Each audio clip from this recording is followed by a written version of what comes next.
So you hold it right about there. So right now we are about 25 feet out, and we hit something there.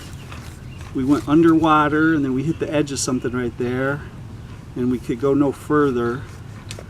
So that's about 25 feet out. So we're going to come back now. So the big water root's right there at that joint. This is a clay line, and every few feet there's a joint. There's another joint, and there's a little bit of roots there. And then there's another joint we're in right now, and there's a lot more roots there. See that big root ball right there? A lot of roots there. Now we're at 20 feet out.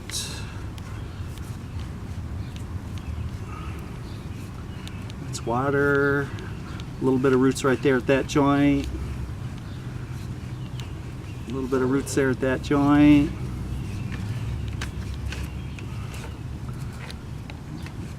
Moderate amount of roots at that joint.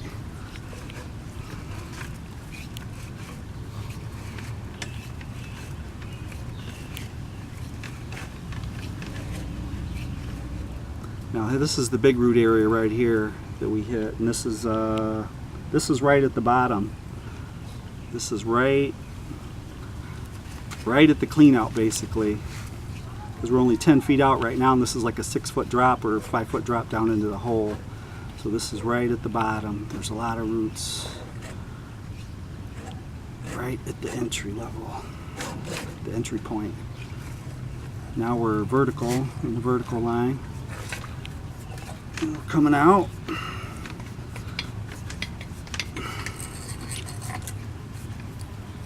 There's the end of my camera, and there is the front of the house, so you know what house we're looking at.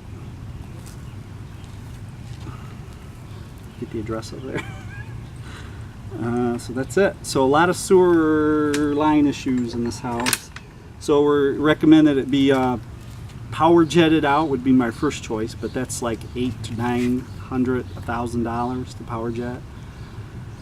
You could snake it with a big head, with a big snake head on it, and then maybe put some root X in it and kill the roots. I'm not sure how long it takes to get the roots out of there though. So really, if time is of the essence, you're really looking at power jetting the line. And like I said, I think it's about $800, $900, $1,000 to do that. And then after you do that, I recommend that you get it inspected again, just to make sure that there's no big cracks in the line. It looks like the roots are just at the joints, but when it's that messed up, you can't really tell. So that's it. Shut it off.